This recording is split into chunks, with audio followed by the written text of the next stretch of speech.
하나님 말씀 보겠습니다. 사도행전 2장 32절부터 42절까지 말씀입니다. 세번역으로 신약 180페이지에 있습니다. 사도행전 2장 32절부터 42절 말씀입니다. 이 예수를 하나님께서 살리셨습니다. 우리는 모두 이 일의 증인입니다.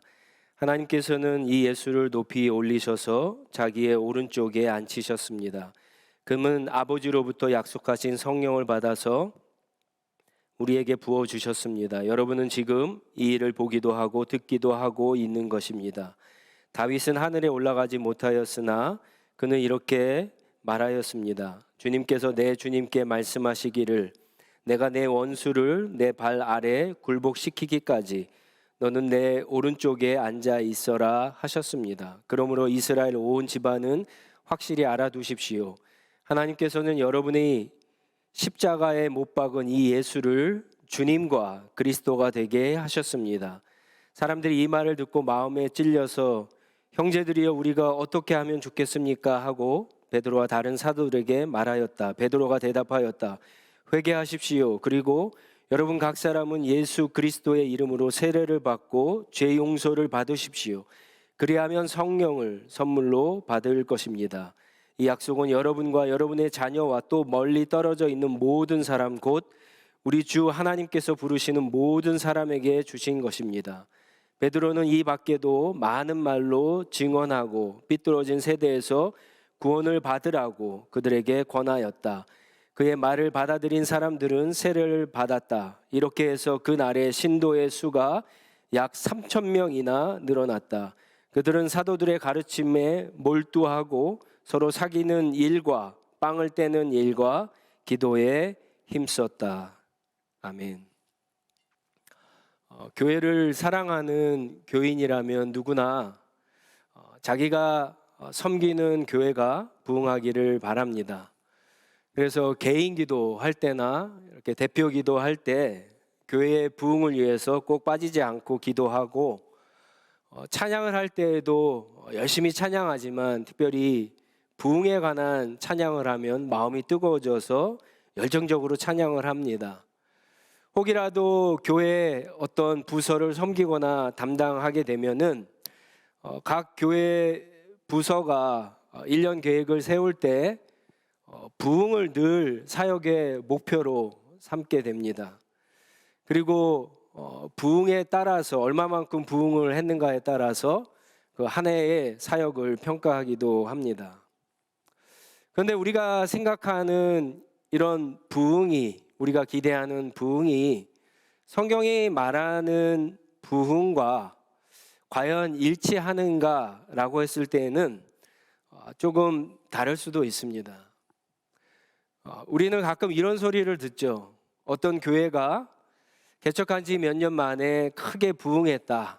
이런 말을 가끔 들으실 겁니다. 그때 우리의 생각 속에는 이 부흥이라고 하는 말이 그 교회의 숫자가, 교인의 숫자가 늘어나고 재정이 늘어났던 것과 이렇게 쉽게 연결을 해서 부흥을 생각을 합니다.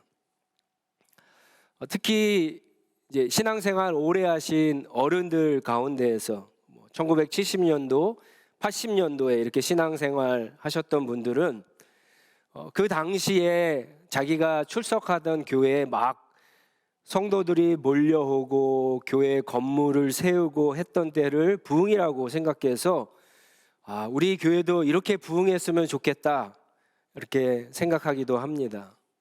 실제로 교회 통계를 보면요, 1976년부터 한국 교회는 매년 60만 명 이상 그렇게 새신자가 늘어났다라고 하죠. 진짜 그 당시에 보면은 저도 그 당시에 이제 주일학교를 다녔지만 주일학교 중고등부를 이렇게 다녔지만 길거리에서 나가서 심지어 주일날 예배 끝나고 길거리에 나가서 전도하고 그리고 또 아파트나 아니면 가정에 이렇게 문을 두드리고 전도하면 사람들이 정말 호감을 갖고 이렇게 전도지를 받고 그 다음 주에 교회에 오는 일들이 많았습니다. 뭐 여름 성경학교 때면은요, 지금은 뭐 거의 한국 교회가 거의 막 7, 80% 이상이 주일학교가 없다 그러잖아요. 뭐 여름 성경학교 하기 전에, 아니 그 당일날에도 선생님들이 막 옷 입고 나가서 북치고 장구 치면 애들이 줄줄 쫓아다녔어요. 뭐 여름 성경학교 교회 안에 아이들 채우는 거는 진짜 문제도 아니었습니다. 그 당시에 정말 개척을 하면 몇 년 만에 뭐 몇십 명, 몇백 명, 심지어 어떤 교회는 몇천 명, 몇만 명의 대형 교회가 되는 일들도 있습니다. 우리가 잘 아는 뭐 여의도 순복음교회나 사랑의 교회, 뭐 온누리 교회, 뭐 감리교회에서 뭐 금난교회 이런 데들이 다 그때 그렇게 크게 성장했던 그런 교회들입니다. 그런데 여러분, 사실 교회 역사를 공부하시는 분들을 보면은요, 이 당시를 교회 부흥 시대라고 그렇게 이야기하지는 않습니다. 교회 성장 시대라고 그렇게 이야기합니다. 성장과 부흥은 좀 다르죠. 한국 기독교 역사에서 부흥은요, 딱 한 번밖에 없었어요. 1907년에 평양에서 일어났던 평양 대부흥 운동, 그것이 유일합니다. 사실 2007년도에 한국 교회는 그런 부흥을 다시 한번 꿈꾸면서 그 부흥을 경험하기 위해서 진짜 많은 집회와 행사와 프로그램을 했습니다. 그런데 한국 교회는요, 그때를 기준으로 사실은 더 빠르게, 사실은 더 침몰하고 있는 것이 오늘날의 현실입니다. 왜 그럴까요? 여러분, 회심도 그렇지만 부흥도 마찬가지입니다. 부흥은 인간이 만들어내는 것이 아닙니다. 훌륭한 부흥사라고 하죠. 요즘엔 그런 말을 잘 안 쓰는데 부흥을 만들어내는 것 같은 그런 목사를 데려다가 부흥 집회를 많이 한다고 교회가 부흥하느냐, 그런 게 아니죠. 잘못된 부흥에 대한 생각을 가지면, 그래서 이렇게 부흥해야 되겠다 생각하면은 여러분, 잘못된 결과를 만들어낼 수밖에 없는 겁니다. 그래서 회심에 대해서도 지금 우리가 그런 이야기를 하지만 부흥에 대해서도 올바른 부흥관을 가지고 우리가 부흥을 위해서 기도하고 부흥에 대해서 열심히 힘을 써야지만 하나님의 그런 부흥이 우리 가운데에도 임하게 될 줄 믿습니다. 오늘 본문에 나오는 예루살렘 교회에 일어난 부흥은 사실 우리가 알고 있는 모든 부흥의 시작이며 모델입니다. 그래서 우리가 이것을 자세히 살펴볼 때 하나님께서 저와 여러분에게 부흥에 대한 마음을 주시고 또 우리 가운데, 교회 가운데 부흥의 역사가 일어나기를 간절히 소망합니다. 먼저 부흥이라고 하는 것에 대한 의미, 정의, 데피니션을 갖다가 좀 알아야 되겠죠. 사전에 보니까 부흥이라고 하는 것은 쇠퇴되었던 것이 다시 일어나는 것, 또는 그렇게 되게 하는 것을 부흥이라고 이렇게 정의를 내렸습니다. 데피니션을 내렸는데 신학적으로는 조금 다릅니다. 부흥이란 타락한 인간이 다시 하나님께 돌아오는 것이 부흥입니다. 많이 들어보셨죠? 예, 회심의 데피니션이랑 똑같아요. 근데 여러분, 회심과 부흥이 뭐가 차이가 있을까요? 회심과 부흥이 뭐가 차이 있을까요? 개인적인 측면에서 볼 때 한 개인이 하나님께 돌아오는 것을 회심이라고 한다면, 부흥은요, 다수가 동시다발적으로 혹은 집단적으로 돌아오는 것을 부흥이라고 그렇게 이야기합니다. 한 사람의 회심도 부흥이라고 할 수 있어요. 그렇지만 부흥은 주로 집단적으로 다수의 무리가 어느 한순간에 어떤 일정한 기간에 하나님께 돌아오는 것을 부흥이라고 그렇게 이야기합니다. 성경을 읽으면서 여러분 돌아오라, 하나님께서 선지자들이나 또 메시지를 통해서 그렇게 전할 때는 회심과 부흥이 모두 다 포함된 말씀입니다. 그래서 우리는 이렇게 정의할 수 있을 것 같아요. 회심과 부흥의 관계를. 회심이 없는 부흥이 있을 수 있을까요? 없죠. 회심이 있어야지 당연히 부흥이 일어납니다. 그러면 부흥이 일어난 곳에 회심이 있을까요? 없을까요? 당연히 있죠. 그러니까 회심이 없는 부흥은 없고 부흥이 있는 곳에는 반드시 회심의 역사가 있다. 여러분들이 그렇게 생각하시면 될 것 같습니다. 그리고 이 부흥이 일어나는데 더 중요한 어떤 현상들이 있지만 여러분들이 참고로 알아두실 것은 부흥이 일어났을 때에는요, 그냥 단지 교회만 이렇게 변하는 것이 아닙니다. 다수가 변했잖아요. 하나님의 성령의 역사, 은혜의 역사가 다수를 통해서 그 사람이 살고 있는 가정, 일터, 사회, 공동체에도 그 영향력이 나타나기 시작하거든요. 그래서 우리가 부흥이라고 부르는 그 시대를 보면은요, 사회가 변하게 되어 있습니다. 그래서 평양에서 대부흥이 일어났을 때 여러분들 많이 들어보셨을 거예요. 평양에 거의 절반에 가까운 가게들이 주일날 어떻게 했다고요? 문을 닫았다고요. 예배를 드리려고 문을 닫았다라고 하는 거예요. 그게 사회가 완전히 한 도시가 변하고 나라 전체가 어떤 큰 영향을 받는 게 여러분 부흥의 현상이라고 할 수가 있습니다. 이 부흥이 일어나는 데는 몇 가지 원인이 있습니다. 간접적인 원인도 있고 직접적인 원인도 있는데, 간접적인 원인은요, 회심과 부흥에 분명히 도움이 됩니다. 그런데 이게 꼭 있어야 되는 것은 아닌 게 간접적인 원인들입니다. 반면에 직접적인 원인은 이것이 없으면 회심이나 부흥은 절대로 일어날 수 없는 원인들이 있어요. 이게 직접적인 원인인데, 오늘 우리가 읽어본 2장 전체를 읽어보지는 않았지만 이 오순절에 예루살렘에 일어났던 이 부흥 사건을 통해서 몇 가지 직접적인 원인과 간접적인 원인을 좀 살펴보도록 하겠습니다. 첫 번째 나타나는 것은 기도예요. 기도. 우리가 잘 알다시피 오순절에 모여 그들은 기도를 하고 있었습니다. 그런데 여러분, 사도행전 1장, 2장을 읽어보시면 이 제자들이 120명이나 되는 제자들이 회심과 부흥을 위해서 기도를 했을까요? 아닐까요? 아니에요. 우리가 잘 아는 것처럼 예수님께서 뭐라고 말씀하셨어요? 여러분 사도행전 1장 4절을 한번 봐보세요. 사도행전 1장 4절. 예수님이 이제 부활하시고 승천하시기 전에 제자들에게 이런 얘기를 하시죠. 예수께서 사도들과 함께 잡수실 때에 그들에게 이렇게 분부하셨습니다. 너희는 예루살렘을 떠나지 말고 내게서 들은 아버지의 약속을 기다려라. 아버지의 약속이 뭡니까? 성령의 오심이에요. 그러니까 너희들이 모여서 성령이 오실 때까지 예루살렘에 기도하고 기다리고 있으라 라고 하는 명령을 주셨고, 그들이 모여서 기도하고 있었어요.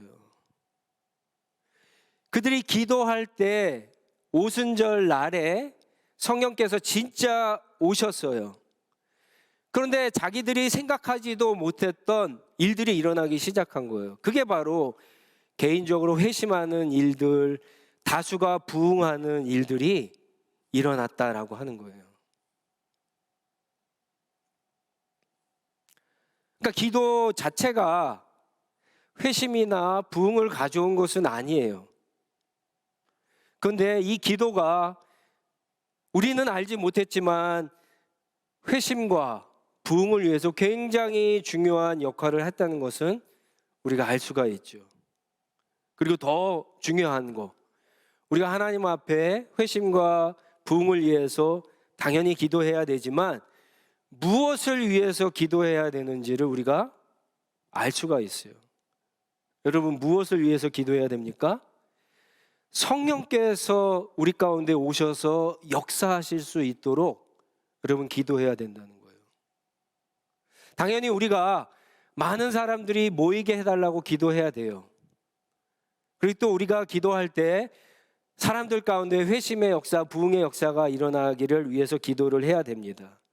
근데 더 구체적으로 얘기하면은요, 성령께서 우리 가운데 오셔서 사람들을 회심시키시고 많은 사람들이 부흥을 경험할 수 있도록 성령 하나님께서 일하시도록 그렇게 기도해야 된다라고 하는 거예요.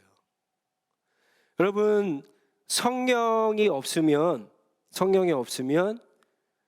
회심은 절대 일어나지 않습니다. 성령의 역사가 없으면 부흥은 절대로 일어나지 않습니다.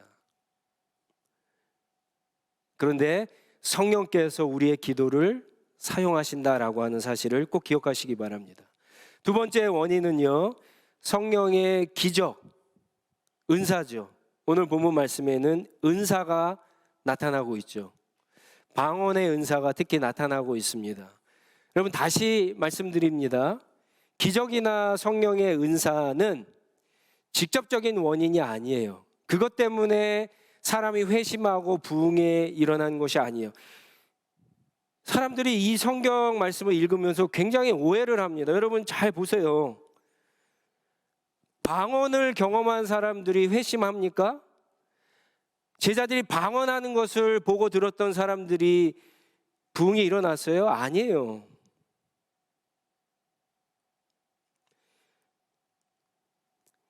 이 장 4절 말씀 한번 봐보세요. 사도행전 2장 4절. 그들은 모두 성령으로 충만하게 되어서 성령이 시키는 대로 각각 방언으로 말하기 시작하였다. 여러분, 성령이 임했습니다. 그들 가운데 방언이 나타나고 있어요. 그런데 사람들이 그 방언을 듣고 변화되는 것은 아니었어요. 성경에는 두 가지 방언이 있습니다. 여러분, 고린도전서 13장 1절 사랑장에서 이야기하는 것처럼 내가 천사의 말을 할지라도 사랑이 없으면 아무 소용이 없다라고 하는 것처럼 천사의 말과 같은 방언이 있어요. 이 방언은 통변의 은사, 방언을 이렇게 풀이하는 그런 은사가 없으면 절대로 알 수 없는 은사입니다. 근데 성경에는요, 또 다른 은사가 있어요. 다른 나라 말과 같은 방언이 있어요. 오늘 이 본문 말씀에 제자들이 했던 방언은요, 다른 말과 같은 방언이에요. 그래서 이 당시에 예루살렘에 경건한 유대 사람들이 세계 각국으로부터 와서 이제 오순절을 지내고 유대월 유치 지내고 오순절 지내고 거기 살고 있었는데, 어느 날 이들이 보니까 길거리에 지나가는데 어느 집에서 막 큰 소리로 120명이 여러분 방언을 했는데 얼마나 크겠어요.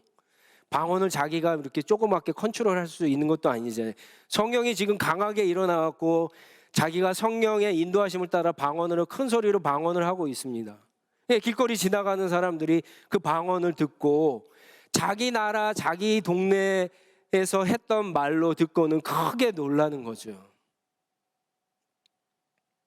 그런데 여러분, 이런 성령의 은사, 방언, 기적이 이 사람들을 변화시켰어요? 이 사람들에게 부흥을 일으킵니까? 아니에요. 여러분, 성경 말씀을 보면 심지어 방언의 은사, 성령의 은사, 성령의 기적을 경험하는데도 긍정적이지 않은 사람들이었어요. 이 사람들이 놀라갖고 어찌된 일인가 관심을 갖는 사람도 있었지만 성경은 뭐라 그러냐면요, 이 사람들이 조롱하면서 니네가 아침부터 술에 취했다 이렇게 부정적으로 생각하는 사람들도 있었어요. 그러니까 성령의 은사나 이 기적이 우리가 원한다라고 해서 나타나지도 않지만, 여러분, 그런 것들이 어떤 개인의 회심이나 공동체의 부흥을 일으키는데 직접적인 원인이 아닌 것을 알 수가 있어요. 그런데 오순절에는 이게 나타났거든요. 그러니까 이것을 분명히 있어야 되는 것이다 라고 생각해서는 안 되는 거예요. 여러분, 어떤 성령의 은사나 기적이 나타날 때에는 이유가 있습니다. 이 오순절에 특별히 방언의 은사가 나타났던 것은 성경이 지금 간접적으로 이야기하는 것처럼 그 당시에 여러 나라에서 예루살렘까지 찾아와서 유월절과 오순절을 지내는 경건한 유대인들이 복음을 들을 수 있도록 하기 위해서 성령께서 특별히 역사하셨다는 것을 우리가 깨달을 수 있는 거예요.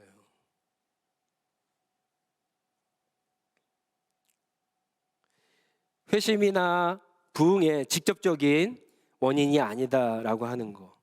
그리고 이런 것들이 성령의 어떤 은사나 기적들이 나타나는 것은 누구의 판단으로 나타난 거예요? 우리의 판단이 아니라 성령께서 필요하다고 생각하면은 성령의 은사도 주시고 기적의 역사들도 나타난다라고 하는 거예요. 세 번째 원인은요, 성경에 보시면은 찔림이라고 그렇게 이야기합니다. 37절에 보면은 나타나죠. 찔림, 혹은 더 쉽게 얘기하면은 감동을 받은 거예요. 어렵게 얘기하면은 각성했다라고 그렇게 표현하기도 하죠. 쉽게 얘기해서 그냥 감동을 받은 거예요. 이 사람들의 마음이, 이 사람들의 양심이, 이 사람들이 감동을 받았습니다. 그래서 여러분 2장 14절부터 보면은 이제 성령이 충만한 베드로가 복음을 전하기 시작을 하죠. 근데 잘 보시면은요, 재미있어요. 잘 보시면 베드로가 먼저 복음을 얘기하지 않아요. 이 사람들이 지금 오해하고 있잖아요. 이 오해를 갖다가 풀어줘야 되잖아요. 이 오해가 방해가 될 수가 있거든요, 복음을 듣는데. 그래서 야, 이거 술 취한 게 아니다 라고 오해를 풀어주면서 그것이 구약의 요엘서에 나온 하나님의 예언의 말씀과 연결이 됨을 지금 이야기를 합니다. 그러면서 예수 그리스도에 대한 이제 직접적인 복음을 이야기하죠. 단순히 구약에 대한 이야기만 하는 것이 아니라 예수 그리스도와 연결을 하죠. 그래서 이런 얘기를 해요. 너희가 십자가에서 못 박아 죽은 그 나사렛 예수가 구약에서 이 요엘서에서 예언했던 하나님이 보내신 메시아다, 그리스도라, 그런 이야기를 합니다. 36절에 보면 베드로의 설교의 결론이 이겁니다. 하나님께서 여러분이 십자가에 못 박은 이 예수를 주님과 그리스도가 되게 하셨습니다. 자, 여러분, 만약에 여러분이 어떤 사람을 길에서 만났어요. 그런데 이 사람이 자기가 대통령이라고 막 하는 거예요. 자기가 대통령이라고 뭐 다 알 수도 있으니까 뭐라 그럴까요? 어떤 큰 기업의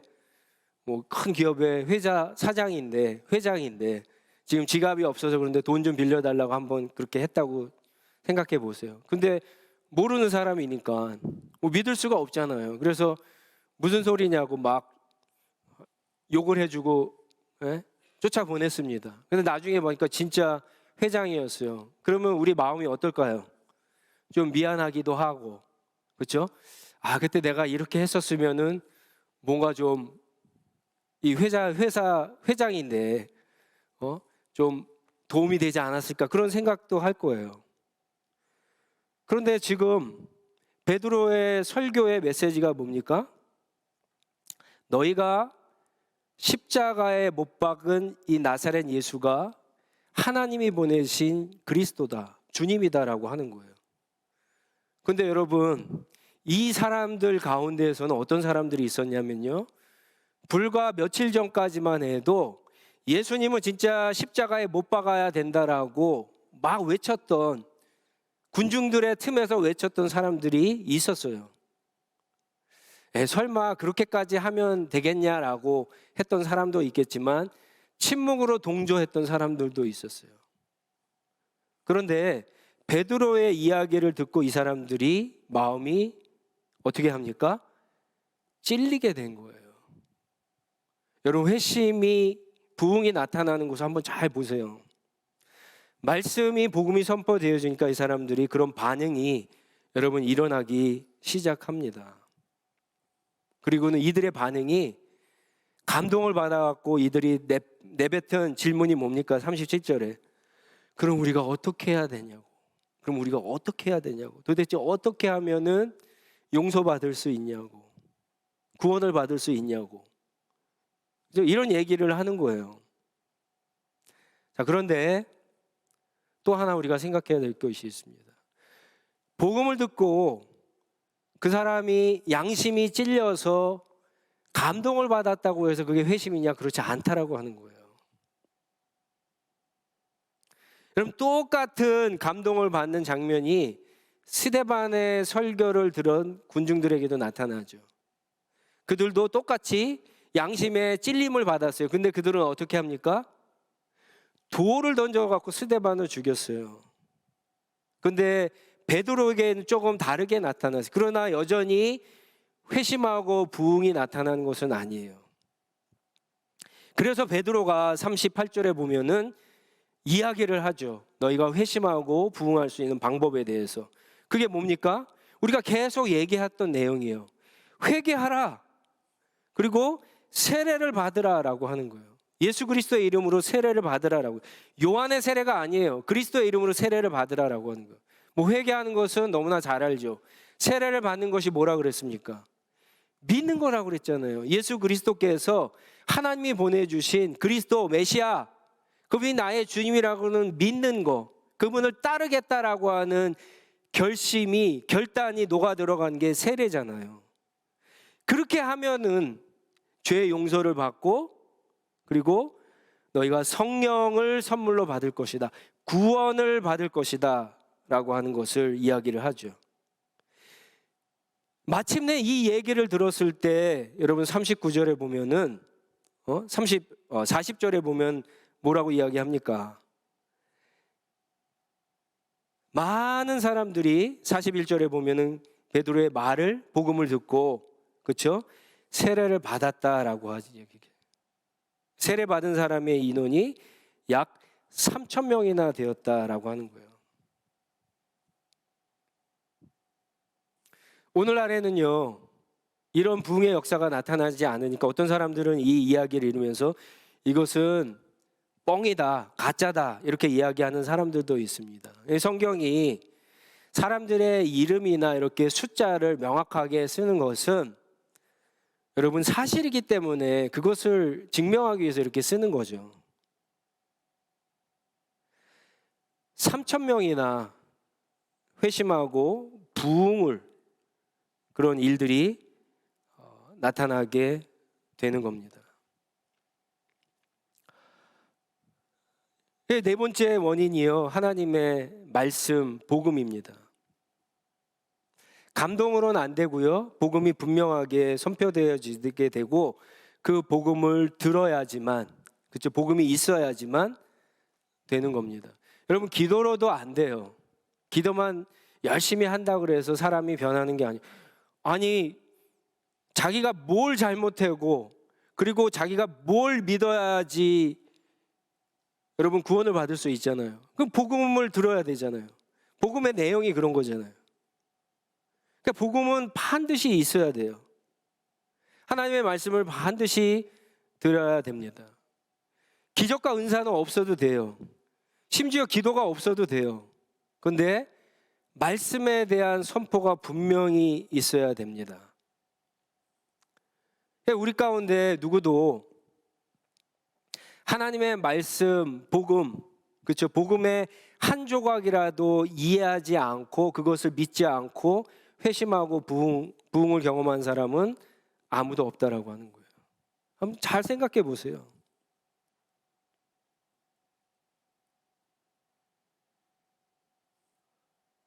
근데 여러분, 더 중요한 것이 있습니다. 마지막 5번째 원인이죠. 그 원인이 뭡니까? 마지막 5가지, 마지막 5번째.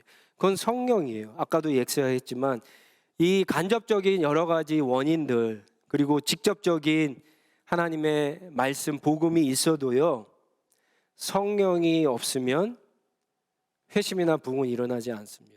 어떻게 보면 회심과 부흥에 있어서 말씀과 성령은 동전의 코인의 앞면과 뒷면과 같아요. 앞면만 있으면 안 되잖아요. 그렇죠? 앞면 뒷면이 다 있어야 되잖아요. 마찬가지입니다. 여러분, 말씀만 있다고 해서, 복음만 전했다고 해서 회심과 부흥이 일어나는 것은 아닙니다. 아까 우리가 기도할 때도 뭐를 위해서 구체적으로 기도하라고요? 성령의 역사하심을 위해서 기도하라고 하는 거예요. 요즘에 여러분들 운전하시다 보면은 아마 저뿐만 아니라 여러분도 아마 보셨을 거예요. 길거리에 서 있는 차들이 많아요.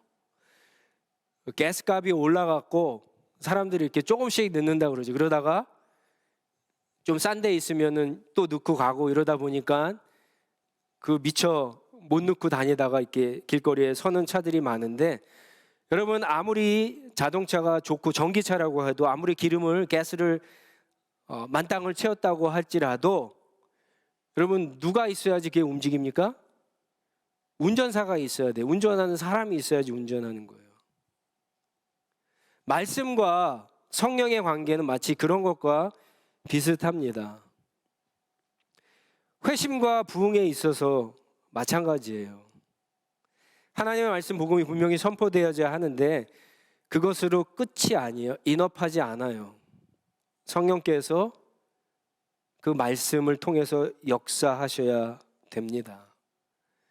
그래서 직접적인 원인도 있고 간접적인 원인도 있지만 시간이 허락되면 이제 성령의 역사도 보이는 역사가 있고 보이지 않는 역사가 있는데, 보이지 않는 성령의 역사가 굉장히 중요합니다. 이 보이지 않는 역사는 성령께서 어떻게 역사하시냐면요, 우리의 마음, 우리의 양심, 우리의 지성, 우리의 필링, 감정, 우리의 의지 가운데 역사하셔서 여러분 우리가 회심하는데, 우리가 부흥을 경험하는 대로 그렇게 성령께서 역사하시는 거예요.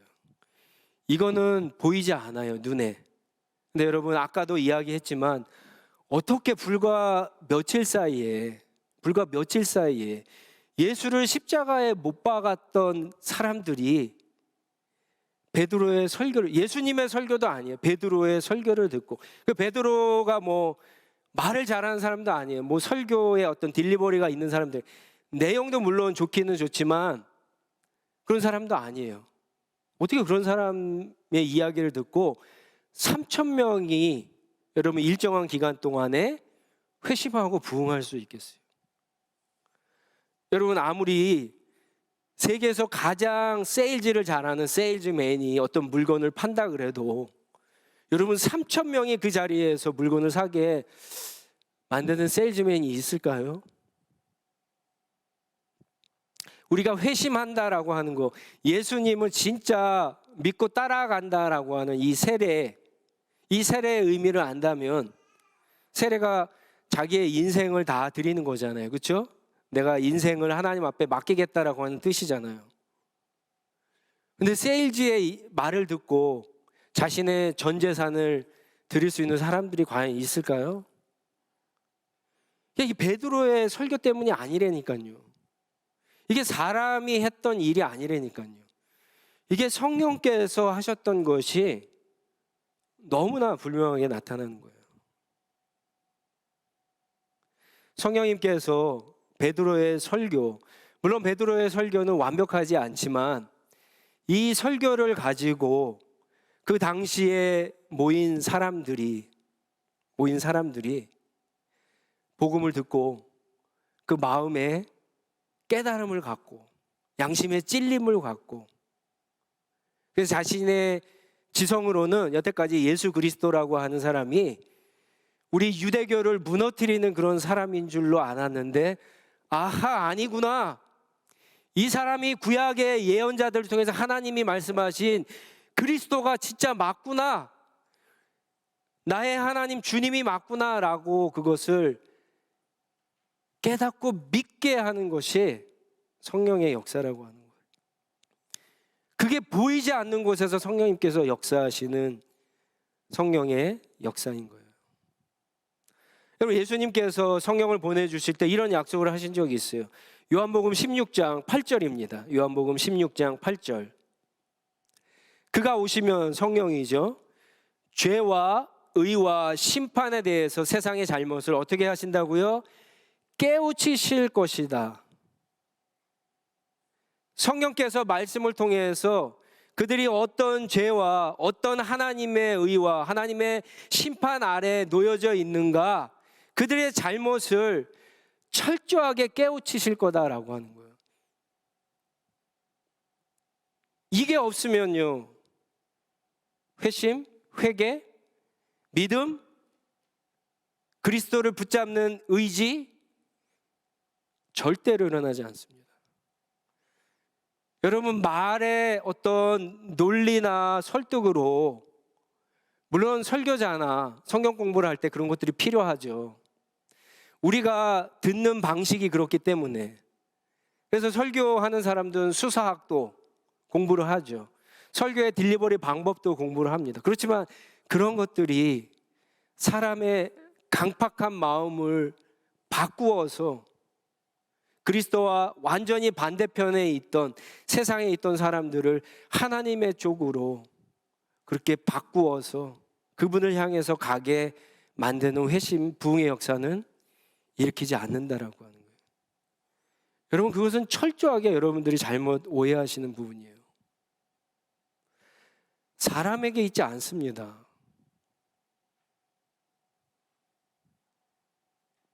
성령께서 하시는 거예요. 성령이 우리 가운데 그 일을 하시는 거예요. 그래서 그것을 깨닫고 정말 그렇구나 믿는 사람들에게 성령님께서 영원히 함께 하시는 겁니다. 고린도전서 2장 14절에는 이런 말씀이 있어요. 육에 속한 사람은 하나님의 성령의 일을 받지 아니하나니 저희에게는 미련하게 보이며 또 깨닫지도 못하나니 이런 일은 영적으로야 분별함이니라. 성령이 역사하지 않으면 깨닫지 못한다는 거예요. 영적으로 이렇게 분별하는 건 성령의 역사라고 하는 거예요. 성령께서 회심도 시키시고 성령께서 우리 가운데, 교회 가운데 부흥도 일으키시는 겁니다.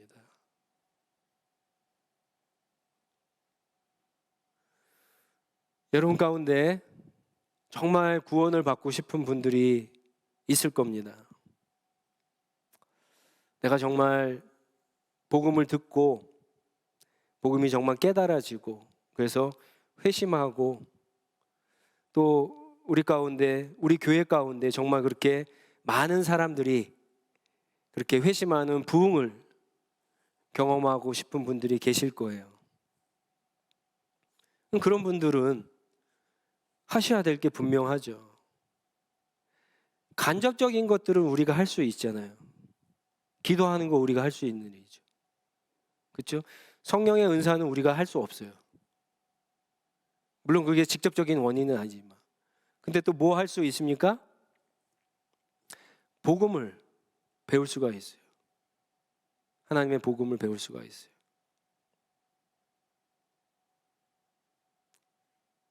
그랬을 때 우리 가운데 하나님의 성령의 역사가 여러분 나타나서 회심과 부흥의 역사가 일어나는 겁니다. 제가 시간이 많지 않기 때문에, 시리즈 설교를 하다 보니까 시간이 많지 않기 때문에 한 부분 얘기하려고 하는데, 여러분에게 간단하게 설명하면은 성경에서 얘기하는 회심은요, 회심은 한 번만 있는 것이 아니에요. 구원을 위해서는 한 번이 있지만 회심의 역사는 계속해서 일어납니다. 마치 우리가 인생을 살아갈 때 사람이 철드는 것이 한 번 있나요? 그렇지 않죠. 철이 들어야지 사람 노릇한다 그러잖아요. 그렇죠? 철이 한 번 드나요? 아니죠. 계속해서 철들잖아요, 사람이. 그래서 인간이 점점 인간다워지잖아요, 진짜. 태어났을 때는 정말 미성숙했는데 점점 자라면서 철이 들고, 물론 미성숙한 사람들이 있어요. 나이에 맞지 않게. 그렇죠? 그런데 보통 사람들은 나이의 스테이지에 따라서 철이 들어요. 그래서 나중에 그 사람이 정말 그래도 인간다운 모습으로 죽게 되잖아요. 영적인 성장 과정도 마찬가지예요.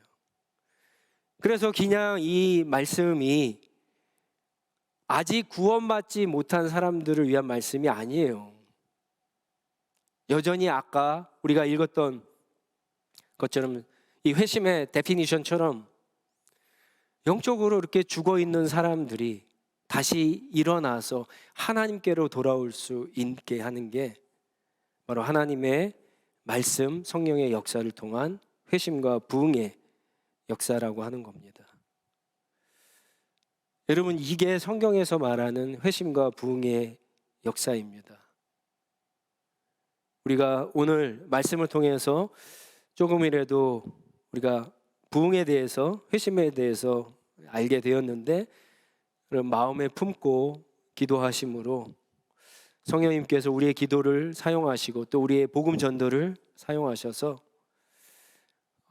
개인, 우리 한 사람 한 사람 개인에게, 그리고 우리 공동체, 우리 전체에게 부흥의 역사가 나타나고, 이것이 우리 교회 안에만 머무르는 것이 아니라 우리 한인 커뮤니티, 그렇죠? 우리 토론토 이 지역에도 정말 선한 영향력을 끼치는, 정말 성경에서 우리가 나타났던 그런 역사들이 우리 가운데 나타나는 그런 하나님의 강력한 부흥의 역사가 나타나기를 간절히 축원드립니다. 우리 한번 같이 기도하겠습니다. 다 같이 일어나서 기도하시겠는데,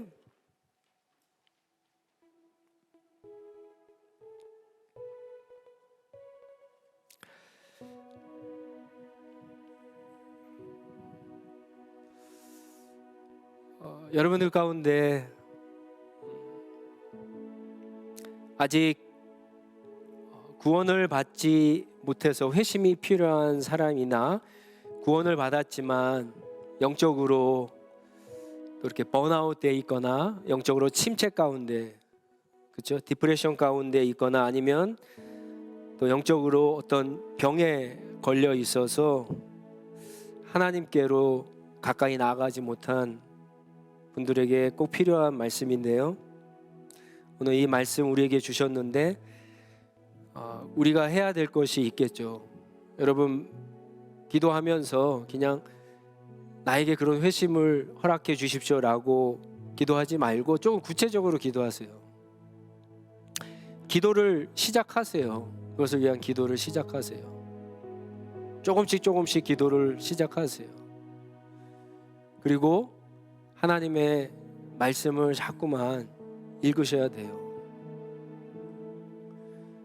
하나님의 말씀, 예수 그리스도 복음이 요한복음 6장에 보면 생명의 떡이라고, 밥이라고 이야기하잖아요. 밥 먹지 않고 살 수 있습니까, 여러분? 예수 그리스도를 먹지 않고, 복음 말씀을 먹지 않고 살 수 있어요? 없어요. 병들고 침상에 누워 있고 죽어가는 게 당연한 거예요. 먹을 수 있잖아요. 여러분, 교회 안에 있다는 것 자체가 얼마나 큰 회심에 가까운 그런 환경인지 모르십니까? 정말 좋은 기회입니다. 하나님의 말씀을 읽으시고 기도하시기 바랍니다. 그랬을 때 분명히 회심의 은혜가, 부흥의 은혜가 우리 가운데 나타날 줄 믿습니다. 다시 우리 한번 간절하게 그 일을 위해서 결단하며 기도하도록 하겠습니다. 기도하겠습니다.